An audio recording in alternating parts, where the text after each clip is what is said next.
sometimes when I worked with elderly people, and sometimes a person would be dying. Sometimes it takes a little while for a person to die.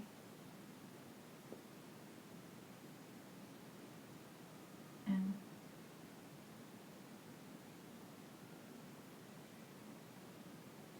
sometimes I just wondered what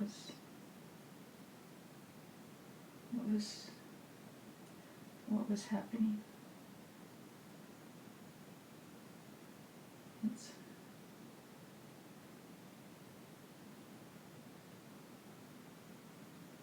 inside of them.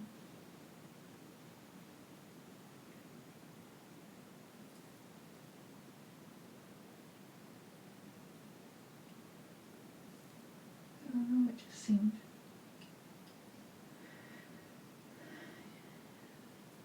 interesting, even though it's, I guess, a natural process.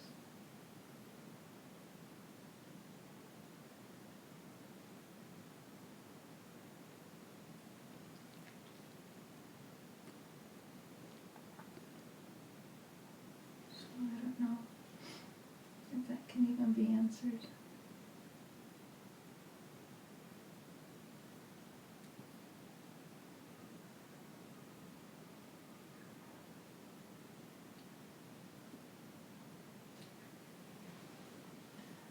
What happens when someone is dying.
I'm sorry, Stacey, I don't think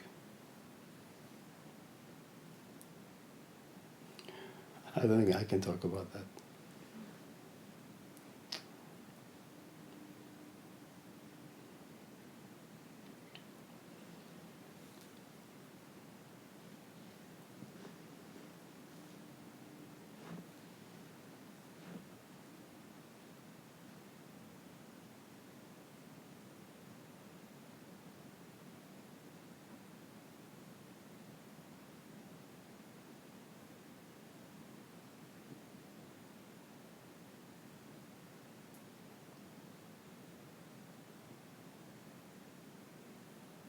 You know, it's not that it can't be talked about.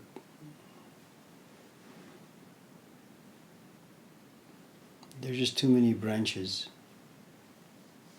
There are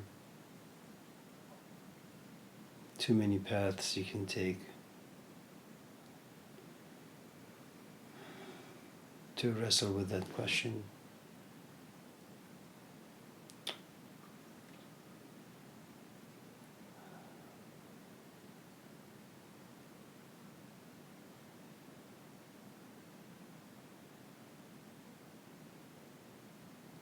You know, when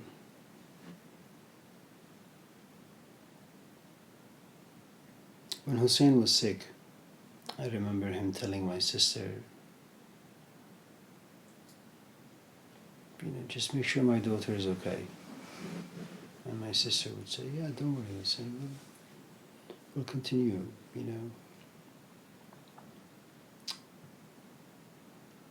having the relationship, make sure it's strong, and we interact and we contact each other.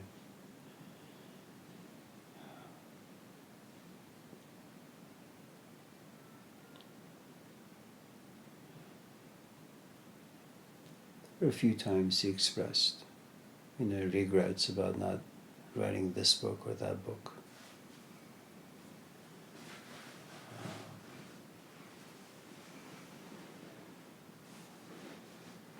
And there came a point he said, I'm just going to not eat and I'll just die. The pain was too much. The problem with the question is, first of all, there's going to be a lot of projections on, let's say if I was to say a few things about it, there would be a lot of projections on my part, how the dying person is feeling. And then there are all these questions, and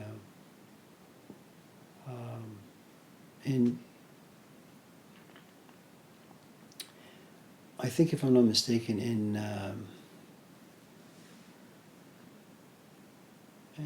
North America, I think, somewhere, there's this tradition that divides death into 3 categories.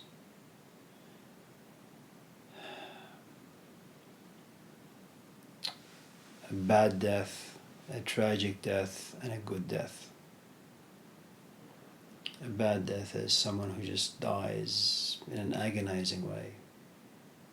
It's like you have cancer. You keep throwing up and you've had just a very unfulfilling life. So in addition to cancer, you also have, all the stuff that you have to think about and feel about that you've done in your life or not have done. The tragic death is when you're young. You haven't had enough time to live, to love, to laugh, to get a job, a Costco or something. And, you also you see your parents and you can't do much for them. And a good death is you have had a relatively good life. You put your head down, you close your eyes, and you just don't wake up.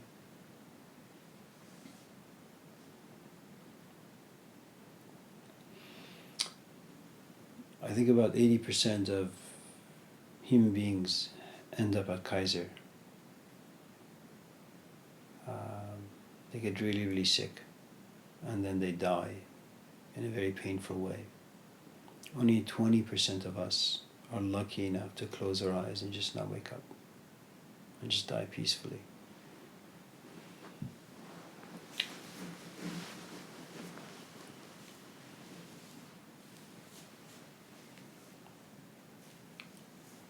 And I think all the other things are just footnotes.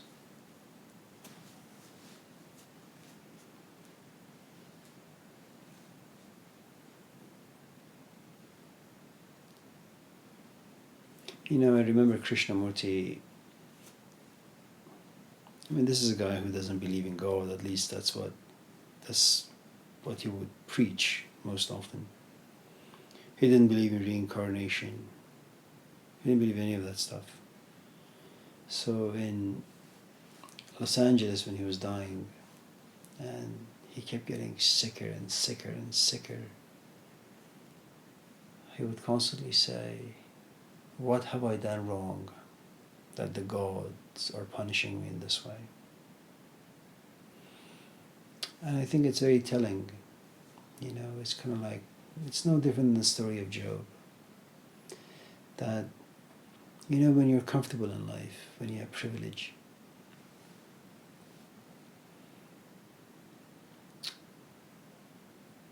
we have these fantastic ways of looking at life, creating grand and profound philosophies of life. But then it touches you, as it touched Job.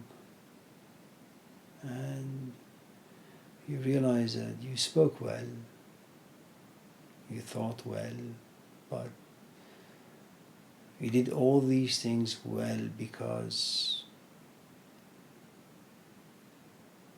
you were looking at everything from a distance. That's why I think talking about Daughter of Fire is fun, it's interesting, it can even be profound. You get a chance to compare and contrast this with other traditions. You kind of begin to fantasize about, I could be Bai Sahib, or I could be Irina Tweedy, or I think what's happening is comparable to my story. But then it begins to touch you deeply, and then you realize you're beginning to scream louder than Irina Tweedy.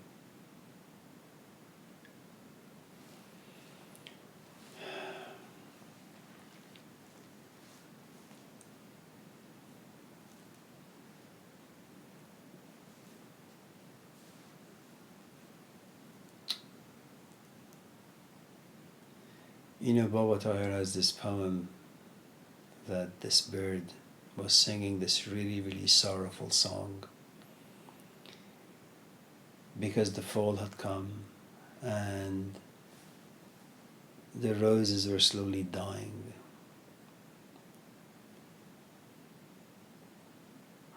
And his song was, I have to wait for such a long time for the roses to come back. I'm so sad. And then there was a dervish sitting there. He looks at this bird and says, I don't really think you understand sadness. If you were really, really, really, really sad, you wouldn't be able to sing anything. Your companion would be silence. And I think in many ways it's true. Even though I don't like Martin Heidegger very much, despite all of his, fantastic ideas, when he was offered the position to become a professor at a certain school, he went to this farmer and said to him, I've been offered this position in this city, should I go? And he said the farmer just kept looking at his shoes, didn't say anything. And Heidegger says that was my answer. The farmer knew that city life is poisonous to the human spirit. A university job is a great position to have. But the meetings, the politics, the SLOs and the ILOs and the PLOs, the grading, the ridiculous things you have to do for your department, after a while you just forget why you're even there.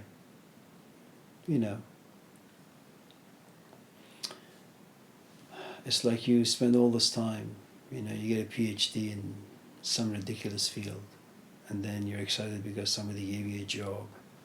2, 3, 4 years in it, you say, well, it's been fun, but I think I want to become the faculty senate president now, or maybe become a dean now, or become a vice president or a president or a chancellor. And then someone says to you, well, why the hell did you go to school in the first place? I thought you loved sociology.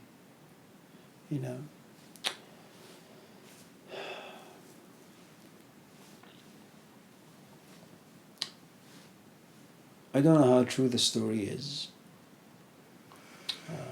whether this is the last poem of Rumi or not, and whether Rumi was sick when he died, or he died peacefully in health, just closed his eyes and never woke up. That the poem Ro sar beneh bebalin tanha mara raha kon, that supposedly his son goes to him and says, is there anything I can do for you? And he says to his son, go rest. Let me be. There's a pain inside me that only death can remedy, no one else. Don't ask me if I want soup. Don't ask me if the clergy should come. Don't ask me if you should read the Quran for me. Don't give me any philosophical nonsense. Just leave me be. ماییم و موج سودا شب تا به روز تنها. That, I have lived in this chaos for all these years. And when you live in chaos, you're just alone in chaos. Eventually chaos becomes your only companion. And chaos is difficult, because human beings desire stability, and chaos doesn't give you stability. Human beings want certainty. Chaos doesn't give you certainty. Human beings look for answers. Chaos only creates questions. Human beings are social animals. Chaos isolates and alienates you.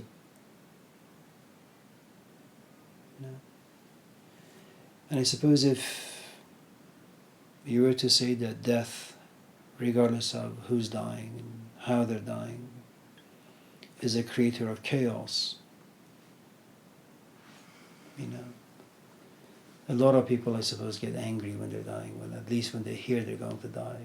Someone who is somewhat mature like Rumi, he says, listen, I've been dying for a long, long time. I'm glad that at least it's here. That's what my mom's cousin always says. So Hussein, how are you doing? I've been praying for death. It just hasn't come. I don't know why. I've been waiting for it for about 35 years.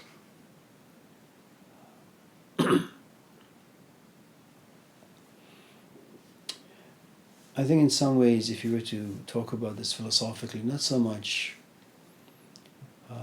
what happens in hospice care, but one of the statements of Socrates, which was, philosophy is there to only teach you one thing, how to die well.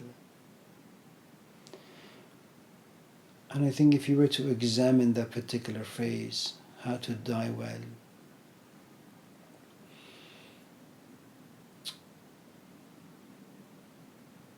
the saying that you come naked and you go away naked. You're born naked and you will die naked. We are designed, we are wired to become attached to things, to like things, to love things, to become intimate with things. And then you fight to keep them. You fight not to lose them. You want to hang on to them. Other people come to grab them from you. You resent them for it. You become angry at them. These are the emotions that are generated because of attachment, And to die well, to some extent means like being naked. So the tragedy of philosophy is that it counters everything about us that is natural,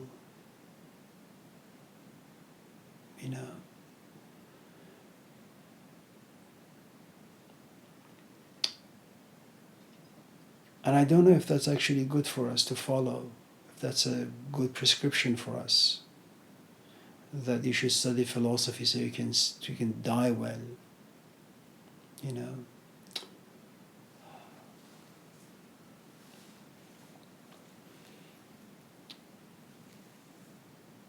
If you look at emotions that come with regret, with anger, with jealousy, with envy, with greed, they all have to do with your physical body.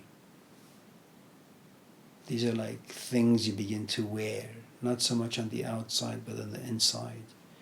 They make up who you are, what you are, what's meaningful to you, for you, what is worth pursuing.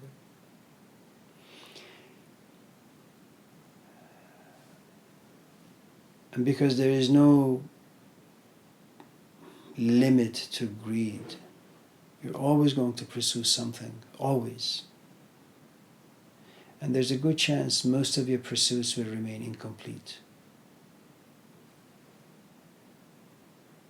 And it's very difficult to kind of, near the end of your life, die peacefully, because you have done so much and you've accomplished so little.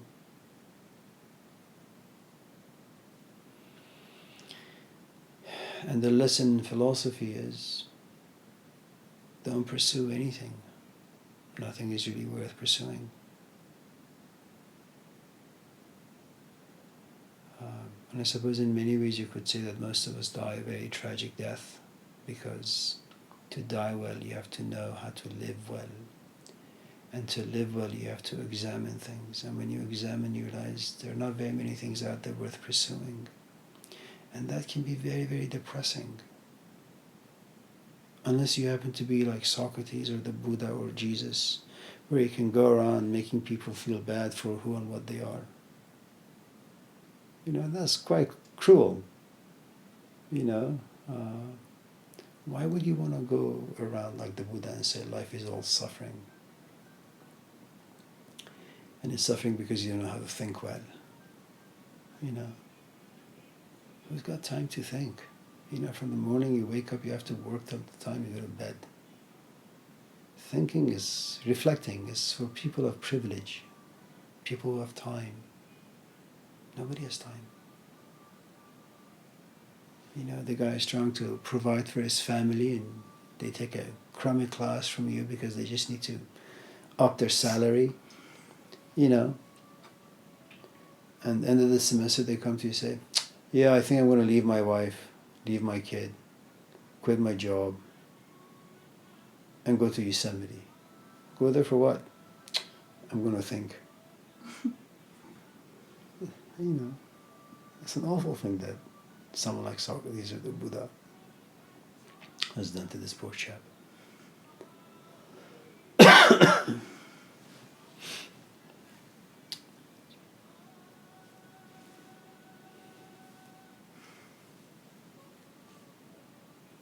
Whenever I talk about death with my father, he says, oh yeah, it's been a long tradition in our culture where people pray to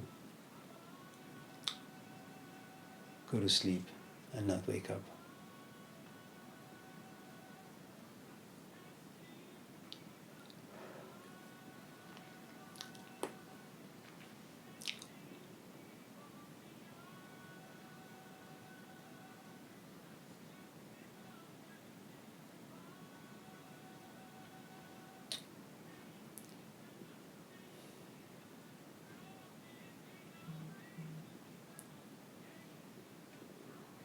If my father was to go to sleep and never wake up, it would be such a shock for my mom. And I don't know how long it'll take for her to recover. If on the other hand, he gets sick, and then slowly he dies a very painful death,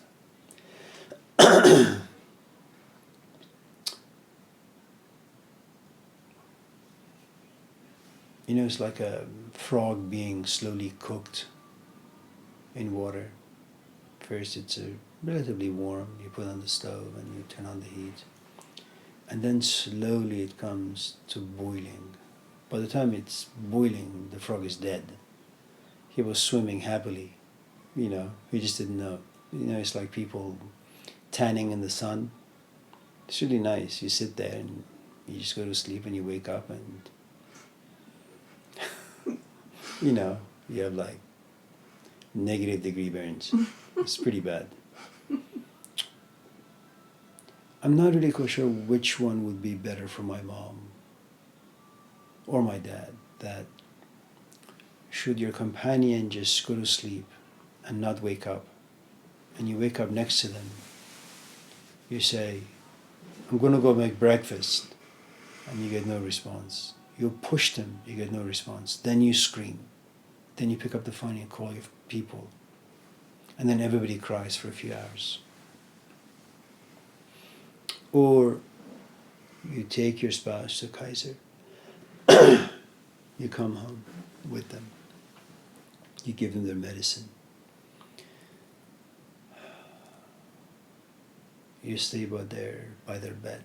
You attend to their needs day after day after day.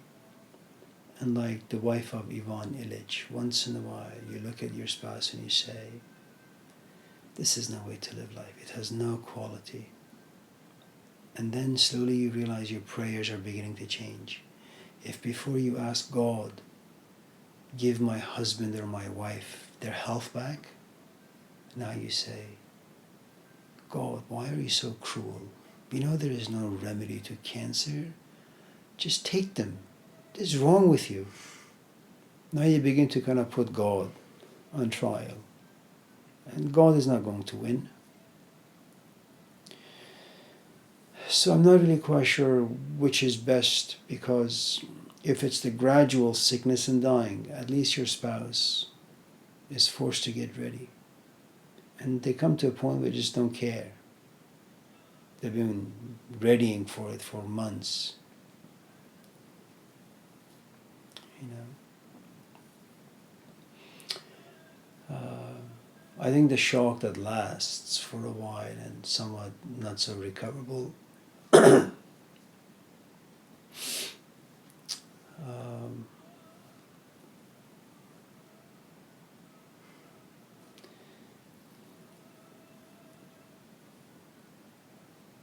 you know, that I should have done this and I should have done that.